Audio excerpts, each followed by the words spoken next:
Joel, I want to turn to you now because, we've got Trump blaming Ukraine for getting invaded, essentially. They're blaming the country that was invaded. But not all Republicans are on board. We have actually heard some pushback. I think we've got some sound we're going to show you.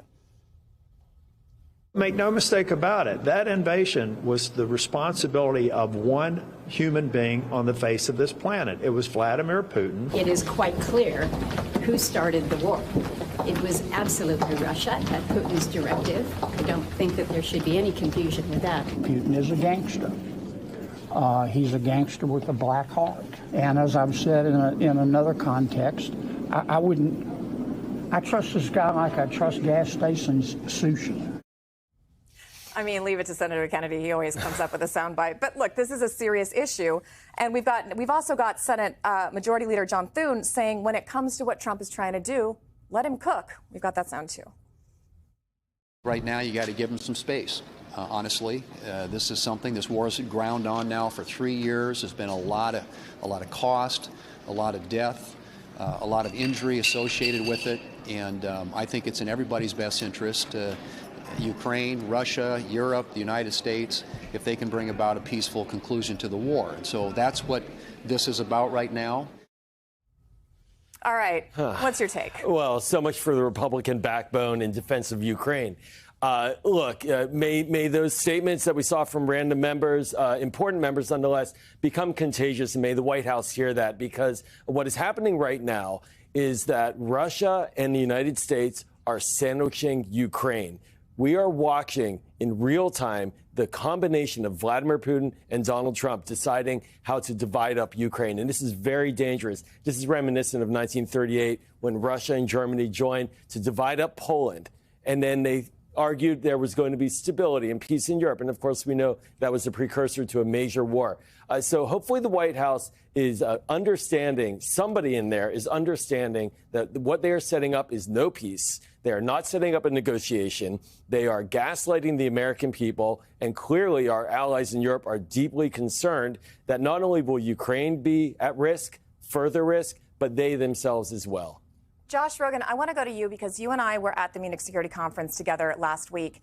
And what I was hearing from people was that they weren't so concerned that Europeans were divided on what to do with Ukraine. They were more concerned that Europeans were going to divide themselves over how to deal with the White House, and that would have a knock-on effect on the alliance to support Ukraine. What's your take on that? And, the NATO summit is coming up in just a few months. What is that even going to look like? Right. We were there. We heard President Zelensky address the assembled European officials and tell them that we can no longer depend on the United States and that Europe has to get together and unify, not just for Europe's sake, but for Ukraine's sake as well. The next day after the conference, the European leaders met and achieved zero unity. So the prospects of European unity on Ukraine or on the United States or anything else are slim to none. Given that reality, the best that the Europeans can really hope for is to position themselves where they don't end up like Zelensky on the wrong side of Trump. Because the mistake, if you want to call it this, that Zelensky made was he made Trump angry, and Trump thinks he insulted him. And that's how our foreign policy is run now. If you run afoul of Trump, your whole country can be sacrificed. And so the Europeans have got to look out for themselves, and they're going to have a lot of trouble doing that, and that leaves Ukraine in the worst of all positions. They can't agree to the extortion. They can't give up their mineral rights that they're going to need to feed their people if and when the war is over, to pay back us before they feed their own people and reconstruct their country. Doesn't make any sense. And they certainly can't do it in exchange for nothing. What they need is security guarantees, and what they need is to be at the table during the negotiations over their own future.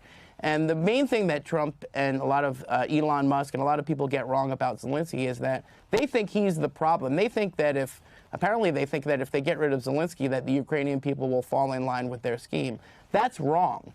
Zelensky, elections or no elections, represents what the Ukrainian people want. And what the Ukrainian people want is to not live on their knees. They're not going to surrender to Putin so that Trump can get a headline, and they're not going to surrender to Putin on terms that are anything other than something that will ensure that they stop getting killed. And that's not the way that it's looking. So, Trump and Elon can attack Zelensky all they want. In the end, the Ukrainian people will determine their own fate one way or the other, with or without our help. Joel, I want to ask you as well. You know, the New York Times has this report out that the Kremlin has really zeroed in on Trump's desire to make a profit. Talk to us. I mean, that's always a part of foreign policy, but usually that's the quiet part leaders don't say out loud, right? When that is openly the objective here, can you talk about what impact that could have on not only U.S. policy, but on how Europeans view U.S. policy? Well, one has to ask what kind of profit? A personal profit? Is it a profit for the United States? And what would that profit be anyways? Would it be just the extractive resources, the oil resources that Russia has? They don't really produce much of value beyond oil.